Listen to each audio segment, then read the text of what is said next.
മക്കളെ, ഇപ്പോൾ നമ്മൾ എക്സ്പോണൻസിൻ്റെ അത്യാവശ്യം ബേസിക് ആയിട്ടുള്ള കാര്യങ്ങളൊക്കെ പഠിച്ചു കഴിഞ്ഞു. അപ്പോൾ സാർ ഒരു 3 മൾട്ടിപ്പിൾ ചോയ്സ് ക്വസ്റ്റ്യൻ ചെയ്യുവാണ്. ഈ 3 സാർ പറയുന്നതിന് മുമ്പ് തന്നെ മക്കൾ ആൻസർ പറയണം. ക്വസ്റ്റ്യൻ നോക്കാം. Write the natural number A for ഈ സിറ്റുവേഷൻ നോക്കിയേ.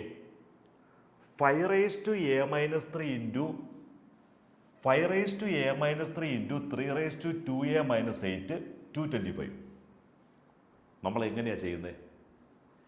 നമുക്കൊരു കാര്യം ചെയ്യാം.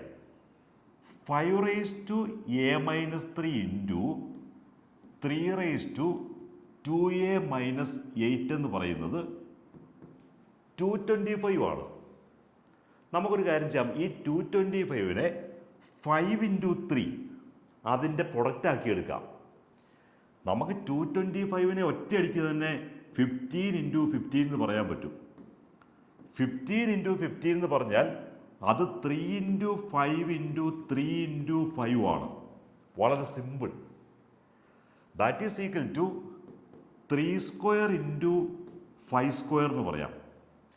ഇനി നമ്മൾ ഇതുമായിട്ട് കമ്പയർ ചെയ്ത് ഇതിൽ ഏതെങ്കിലും ഒരെണ്ണം എടുത്താൽ മതി. 5ൻ്റെ എടുക്കാം, അതാണ് എളുപ്പം. 5 raised to a minus 3 ഇവിടെയുണ്ട്, ഇവിടെ 5 square ഉണ്ട്. അപ്പം നമുക്ക് a minus 3 എന്ന് പറഞ്ഞാൽ 2 എന്ന് വരും, a is equal to 5 എന്ന് വരും. എന്തുകൊണ്ടാണ്? ഇവിടെ 5 raised to a minus 3, ഇവിടെ 5 square ആണ്. അപ്പം നമുക്ക് a minus 3 is equal to 2 എന്ന് വരും, a is equal to 5. ഇനി അതല്ലെങ്കിൽ നമുക്കിത് 3യുടെ എടുത്താൽ മതി. 2a minus 8 is equal to 2 എന്ന് കൊടുക്കണം. അപ്പം നമുക്ക് 2a is equal to 10, a is equal to 5 അങ്ങനെയും കിട്ടും. അപ്പം നമുക്ക് ചോയ്സ് ഏതാണ്? ദ ആൻസർ ബി ആണ്. നമുക്ക് 5 എന്ന ആൻസർ കിട്ടി. ഇനി അടുത്ത ക്വസ്റ്റ്യൻ ഇതിനേക്കാളും എളുപ്പമാണ്. Which of the following is irrational? ഇതിലേതാണ് ഇറാഷണൽ ആയിട്ടുള്ളത്? റൂട്ട് ഓഫ് 4/9 അത് നമുക്ക് 2/3 എന്നറിയാം. ഇത് 2/3 ആണ്, അതുകൊണ്ട് ഒരിക്കലും ഇത് ഇറാഷണൽ ആയില്ല. ഇനി √12/√3 നോക്കിയേ. √12 എന്ന് പറഞ്ഞാൽ റൂട്ട് ഓഫ് 4 into 3 ആണ്, അല്ലേ? റൂട്ട് ഓഫ് 4 into √3 എന്ന് പറയാം. അല്ലെങ്കിൽ നമുക്ക് √12നെ നമുക്ക് root of 4 into √3 divided by √3 ഇങ്ങനെ വരുമ്പോൾ √3 കട്ടായി പോയിട്ട് √4 is equal to 2 എന്ന് കിട്ടും. അപ്പോൾ √12/√3 എന്ന് പറഞ്ഞാൽ √12 എന്ന് പറയുമ്പോൾ √4 into √3 വരും, ഡിവൈഡഡ് ബൈ √3 വരുമ്പോൾ √3 കട്ടായിട്ട് √4 അതായത് 2 ഇറാഷണൽ അല്ല. √60 എന്ന് പറഞ്ഞാൽ നേരെ നമുക്ക് 4, അതിൻ്റെ ആൻസർ അറിയാം, അതും ഇറാഷണൽ അല്ല.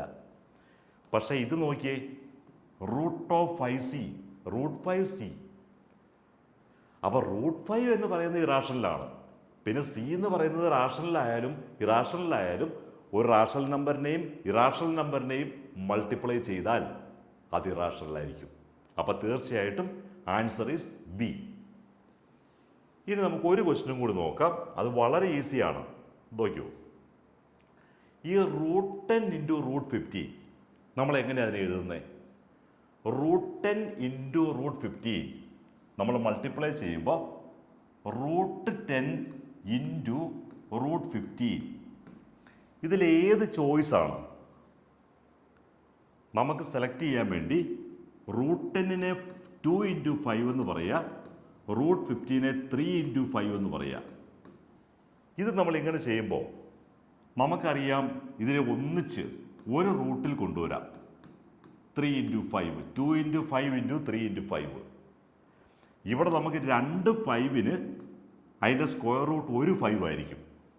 പിന്നെ നമുക്ക് 2 into 3 5 √6 എന്ന് വരും. അപ്പോൾ നമുക്ക് ആൻസർ വരുന്നത് 5 √6 എന്ന് ആൻസർ കിട്ടും.